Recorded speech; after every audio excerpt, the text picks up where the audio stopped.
విద్యార్థులు ఇంతవరకు మనం ప్రజెంట్లో 4 రకాల టెన్స్లను చూశాం.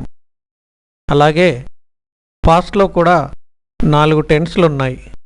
అందులో మొదటిది సింపుల్ పాస్ట్ టెన్స్. ఈ సింపుల్ పాస్ట్ టెన్స్ని ఎక్కడ వాడతారంటే simple past tense is used for the actions those were over. అంటే నిన్నటి నుండి ఎన్నో సంవత్సరాల క్రితం వరకు పూర్తి చేయబడిన చర్యని చూపెట్టడానికి ఈ సింపుల్ పాస్ట్ టెన్స్ని వాడతారు. ఈ సింపుల్ పాస్ట్ టెన్స్లో వర్బ్ని ఏ రూపంలో చూపెట్టాలంటే సబ్జెక్ట్తో పాటు వర్బ్ రెండవ రూపాన్ని తీసుకొని చెప్తారు. ఇక్కడ వర్బ్ రెండవ రూపం అంటే మీకు ఇవ్వబడిన వర్బ్ షీట్లో వర్బ్ పాస్ట్ అని చెప్పబడిన రూపమే ఈ వర్బ్ రెండవ రూపం. అంటే వాక్యాన్ని subject plus verb second form plus ఆబ్జెక్ట్తో సూచించాలి. ఇక్కడ న్యూస్ ఛానల్లో వచ్చిన ఒక న్యూస్ని చూద్దాము. 10 years ago senior communist overthrew president Gorbachev అన్న అంశాల్లో 10 సంవత్సరాల క్రితం జరిగిన మాటని చెప్తున్నాడు వర్బ్ రెండవ రూపాన్ని ఆధారం చేసుకొని. అలాగే మరో ఉదాహరణ they came to visit our country last year. వాళ్ళు గత సంవత్సరం మన దేశాన్ని సందర్శించడానికి వచ్చారు. ఇది గత సంవత్సరం జరిగిన విషయాన్ని వర్బ్ రెండవ రూపంలో చెప్పుకున్నాం. అలాగే మరో ఉదాహరణలో we came to your house yesterday. అంటే మేము నిన్న మీ ఇంటికి వచ్చాము అన్న విషయంలో నిన్న జరిగిన విషయాన్ని ఈ సింపుల్ పాస్ట్లోనే చూపెట్టాం. అనగా నిన్నటి నుండి ఎన్ని సంవత్సరాల క్రితం వరకు జరిగిన ఏ చర్యనైనా ఈ సింపుల్ పాస్ట్ ద్వారా చెప్పవచ్చు. అలాగే మరికొన్ని ఉదాహరణలు చూద్దాము. You decided to learn English. మీరు ఇంగ్లీష్ నేర్చుకోవడానికి నిశ్చయించుకున్నారు. You came to LIMS classes. మీరు లిమ్స్ క్లాసెస్కి వచ్చారు. You knew the details for admission. మీరు అడ్మిషన్ కొరకు డీటెయిల్స్ తెలుసుకున్నారు. You watched demo programme. మీరు ఈ కోర్సుకు సంబంధించిన డెమో ప్రోగ్రామ్ని చూశారు. You felt satisfaction in all aspects. మీరు అన్ని రకాలుగా సంతృప్తి పడ్డారు. You filled up the admission form and now you are enjoying the classes.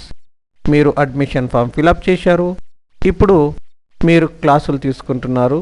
చూడండి, ఇవన్నీ కొన్ని రోజుల క్రితము మీచే జరపబడిన ప్రతి చర్యని ఈ వర్బ్ రెండవ రూపం ద్వారా చూపెట్టాం.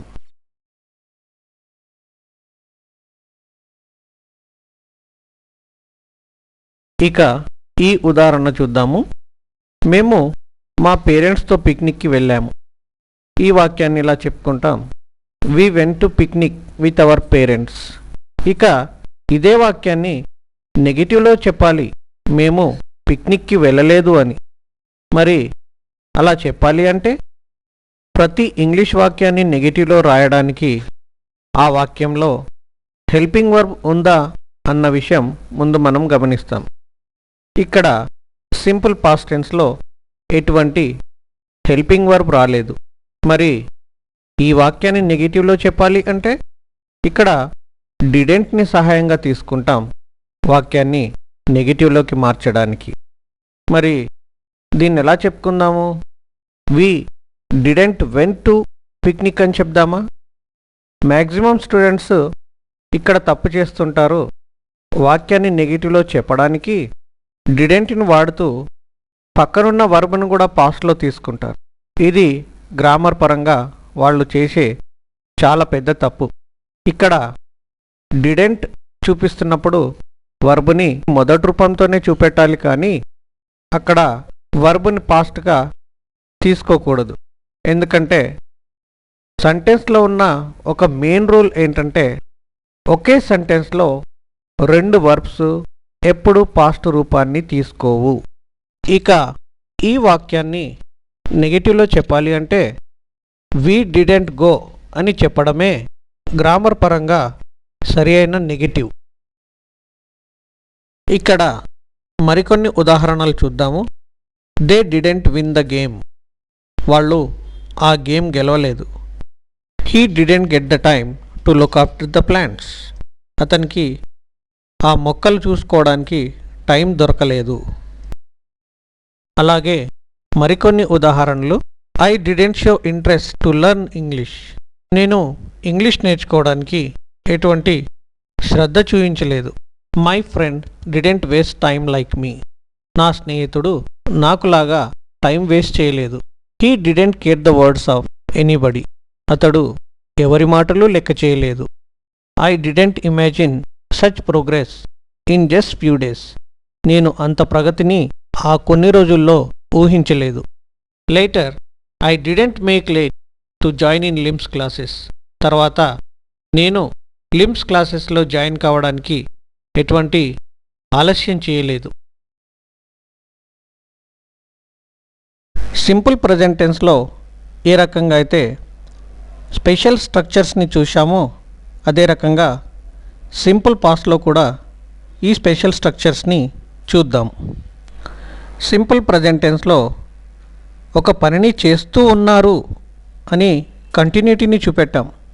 అదే రకంగా సింపుల్ పాస్ట్లో కూడా ఒక పనిని చేస్తూ ఉన్నారు గతంలో అని చెప్తుంది ఈ special structure.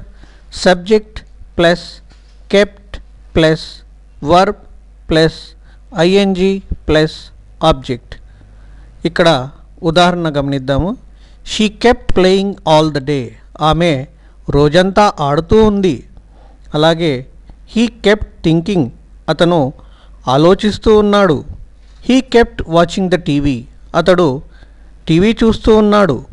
He kept sleeping all the day. అతడు రోజంతా పడుకోనే ఉన్నాడు. ఇలా ఒక పనిని గతంలో చేస్తూ ఉన్నారు అని చెప్తుంది ఈ స్ట్రక్చర్.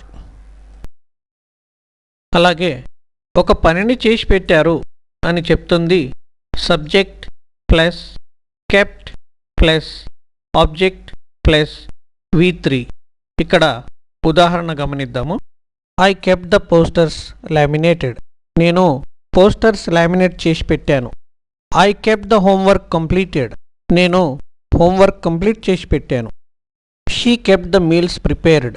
ఆమె భోజనం తయారు చేసి పెట్టింది. I kept the dresses pressed. నేను డ్రెస్సులు ఐరన్ చేసి పెట్టాను. ఇలా ఒక పనిని చేసి పెట్టాము అని చెప్తాము ఈ స్ట్రక్చర్ ద్వారా.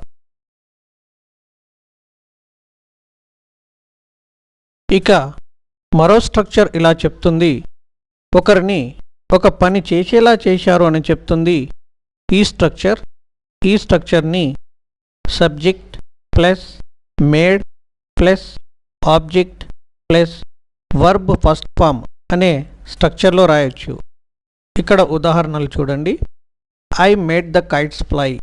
నేను గాలిపటాలు ఎగరవేశాను. I made you understand.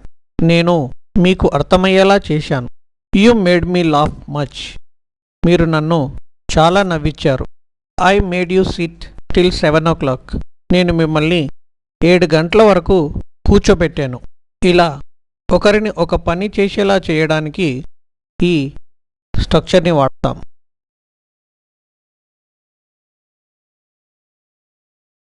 ఇక మరో స్ట్రక్చర్లో ఆబ్జెక్ట్ చేస్తున్న పనులను కూడా చూపించవచ్చు. I saw him watching the TV. నేను అతడు టీవీ చూస్తుండడం చూశాను. She found him stealing her purse. ఆమె అతన్ని తన పర్స్ దొంగిలిస్తుండడం చూసింది. I saw a dog running towards us. నేను ఒక కుక్క మా వైపుకు పరిగెత్తుకొస్తుండడం చూశాను. She saw him going to temple. అతను టెంపుల్కి వెళ్తుండడం చూసింది.